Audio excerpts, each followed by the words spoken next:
Welcome to the Treasured Ministries YouTube channel, where we teach you timeless biblical truths that can heal soul hurts. One of the things that I love to do on the YouTube channel is to answer your question. And so I'm going to address a question today that one of you asked, and that was, when or how should I confront somebody who has offended me? We live in a broken world, and so getting hurt, getting offended is a part of this. And so when that happens, how do we handle it? Well, when that question was asked, I had to really think about that for a while and just kind of think through how to answer it for a few reasons. Number one, it would be impossible for me to say, okay, here is what I would say in this scenario, because I don't know everybody's scenario. And I think that every scenario is different as far as confronting goes, or how you should, those kinds of things. And the other thing is that I think, you really need to be careful if the offense was a very abusive, if this is a very angry person, if this is a person that's not going to listen to what you have to say anyway, I would just say that you need to use extreme caution. And I would also highly recommend seeing a therapist in your area and walking through the specifics of what you are going through. Now, all that said, because we do want to be very careful not to put ourselves in situations that aren't safe. All that said, this question sort of sent me on a personal quest, because, to be honest with you, I am not good with confronting people who have hurt me. And I think that goes back to my old codependency coping mechanisms, which are doused with pleasing people. And so whenever I would get hurt, it wasn't that I wasn't angry. I would just swallow the anger and I wouldn't say anything. And I think that what I've learned is that was not really healthy. I think that I was always sort of fearful of my feelings and what if I was wrong. And it was just a very confusing place to navigate for me. And certainly there were times when I would try to confront people and it just always never seemed to go well. But through thinking through that question, I really prayed about it a lot, and God gave me some insight into this that I wanted to share with you. And so really the first thing that I want to say is, I'm not a licensed therapist. I'm not giving you advice on your specific situation, should you confront this person or not. I just want to share with you some of the things that I feel like that God has been teaching me recently about confrontation. One thing that I want to say is that you definitely want to clarify your goal. Why are you doing this? And the reason why you want to clarify your goal is that it's very important that your goal is not to convince another person that they hurt you. And that's hard to hear. But if that is our goal, then we are putting the success of confronting somebody into the hands of a person. And probably if you're confronting someone that has maybe narcissistic tendencies or all those sorts of things, that they don't want to address anything wrong with them, when you confront them, they are going to deny it. They'll diffuse it, and they might even blame you. Beth Vogt is a Christian author, and I interviewed her on the Treasured Ministries podcast. And the reason why I interviewed her is she's written some really insightful articles on forgiveness, and about how forgiveness is a transaction that happens between the Lord and us, that we don't need our offender to be present to do it, but that she was in a very very situation where she was extremely, extremely hurt. And she finally got up the courage to confront the person that had hurt her. And when she did that, the person did not only denied everything, but pushed the shame back on Beth. And she said that it devastated her for a long time. And I'm concerned that if our goal in confronting others is to change the other person or make that other person see the light, that can be the wrong goal. I think that a better goal is this. I think that it's obedience to what God is telling you to do. And that if God is telling you to confront a person and you do it, then you've had success. You've done right in God's eyes. And then whether or not that person decides to apologize or decides to come around or whatever it is, that's up to the person's choice, but you can be free because you know that you've done what you felt like that God has wanted you to do. Now, so many times, because I've been a codependent, I've really studied, I guess, narcissists, and they don't like to admit that they're wrong. They don't like to apologize. When they do apologize, a lot of times it's not even about admitting that they're sorry. It's because they want to relieve their guilt. I've got another YouTube video on our channel called The Narcissistic Apology, which you can watch if you want to learn more about that. And so generally, I've tended not to confront people that have hurt me because, I don't want to hear them not validate my pain. But what if the goal were being obedient to God? And what if it was also this? This is the piece that God showed me. What if it was also about you finding your voice again? I started thinking specifically about abuse, emotional abuse, physical abuse, any of that.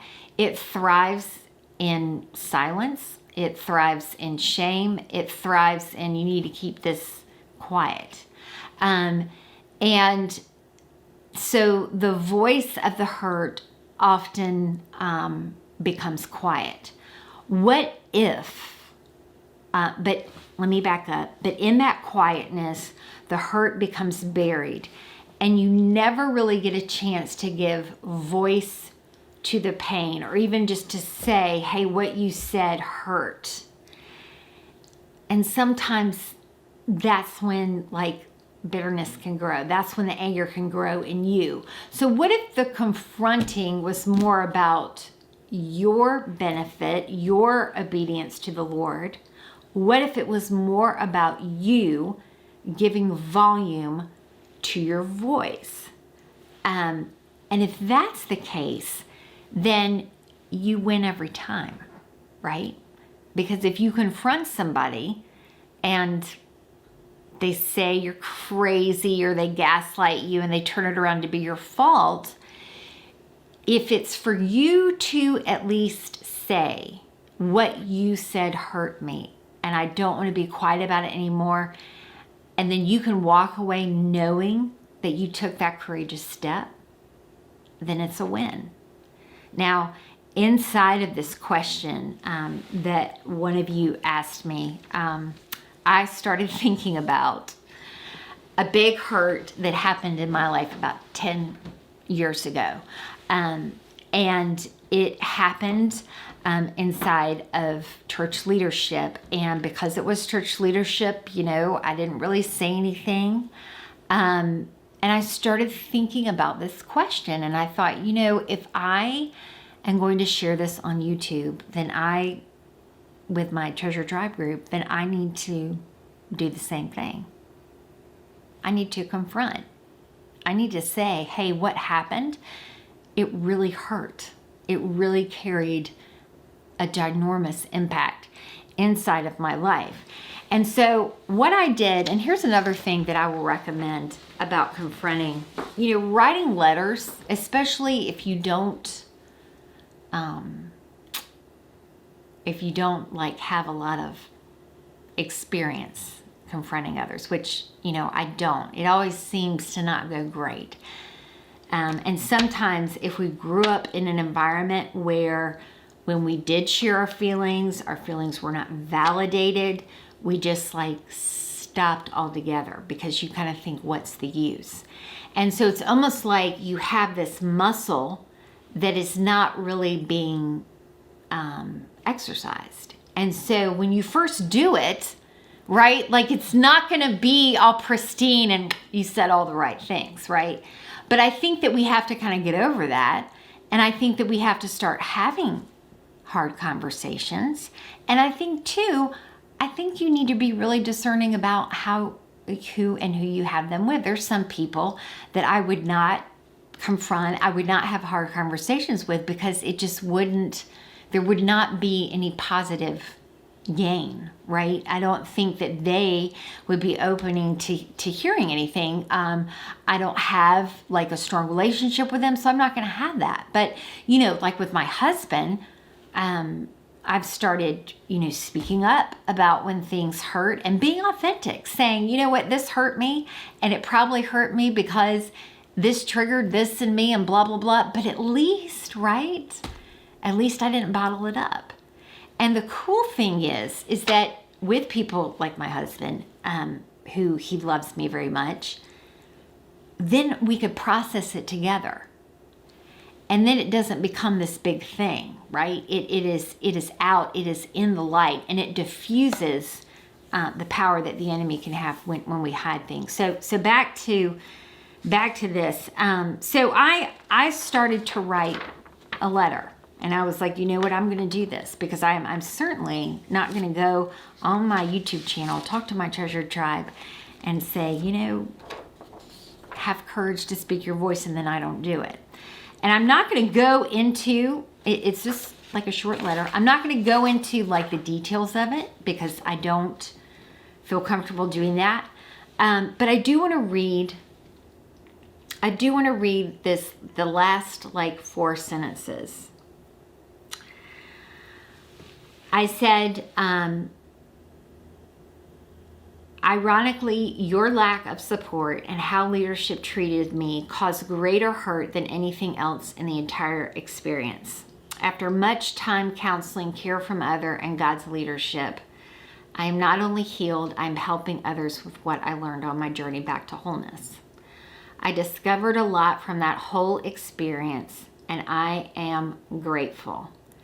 And then I want you to catch these last 3 sentences here. It is irrelevant to me if you agree or validate my experience. That's God's responsibility. I think that's kind of key. I think before I always wanted people to validate my pain, right? Or validate my feelings all the time. And that's a part of codependency that the Lord has brought me out of, so I'm thankful for that. But I think that the big thing is not getting validation, it's giving voice to your hurt. And a plus of that would be showing a person maybe a place where they need to change, you know, or that person saying, hey, you're right, or yeah, I need to change in that area, right? That doesn't happen a lot, doesn't happen, you know, all the time. I mean, people don't like to be confronted. I mean, this is kind of a natural reaction, right? We want to hide, but that can be a positive thing from that. But see that as like the icing on the cake. And don't ever confront anybody with the expectation that you want them to validate your pain. Because that can put you even in a deeper place of hurt. And then you'll feel like, I shouldn't have said anything, I never should have written this letter. So let me read these last 3 sentences. It is irrelevant to me if you agree or validate my experience. That is God's responsibility. Confronting and forgiving you is mine. There we go. I know you're like, well, you didn't even read the letter. Well, I'm not going to read the letter.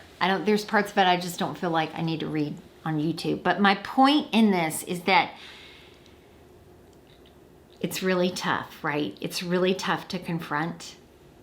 The other point is there's no way I could tell you you definitely should or you shouldn't without knowing all the particulars. And then I think I would even tell you that it would be good to talk one-on-one with your pastor or with your counselor.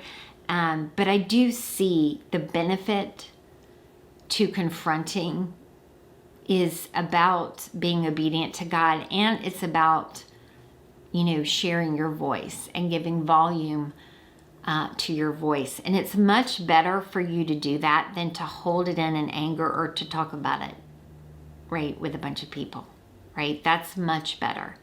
So for me, I sent the letter, I put it in the mail yesterday, and I'm done. Whatever happens, I know that I was obedient to the Lord, and I'm done. I've already had victory. And I'm really proud. That took a lot of courage for me to do.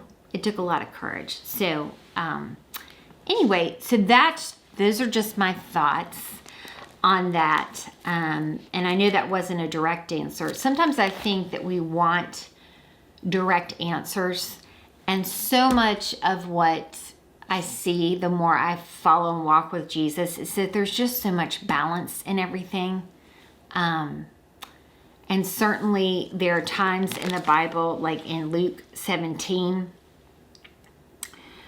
where Jesus says, this is 17, 4, if another person sins, rebuke that person. Then if there is repentance, forgive. Actually, it's 17:3. So there he says to rebuke. Then we have other passages like in Matthew where he calls people to confront. This is in Matthew 18:15. If another believer sins against you, go privately and point out the offense. If the person listens and confesses it, you've won that person back. But if you're unsuccessful, take one or two others with you and go back again so that everything that you say can be confirmed. If the person still refuses, take your case to the church. So we see this progression and these very, purposeful steps. And so we see that there's definitely places where we need to confront. But I think that the bottom line is that we need to really listen to the Lord on that and be wise. Be very wise. And God will show you. And seek outside help from a counselor or a friend. But one thing that you can do is that you can change your goal. Your goal is obedience to the Lord. And it's about you speaking up and saying, you know what happened to me, it wasn't okay. And this is how it impacted my life. And then you leave it on the table. So that's my 2 cents about that. I hope that was helpful. And again, this all came because somebody asked me a question on YouTube. I love answering your questions. So if you have other questions, please leave them in the comment section, and I will get back to you, whether it's on confronting others or anything else. In regards to relations or inner healing, I love looking in the Word of God to find answers for you. And thanks again to that person, you know who you are, who did send this question in, because it certainly sent me on an important, life-changing, soul-searching mission. Thanks, everybody. See you soon. Bye-bye.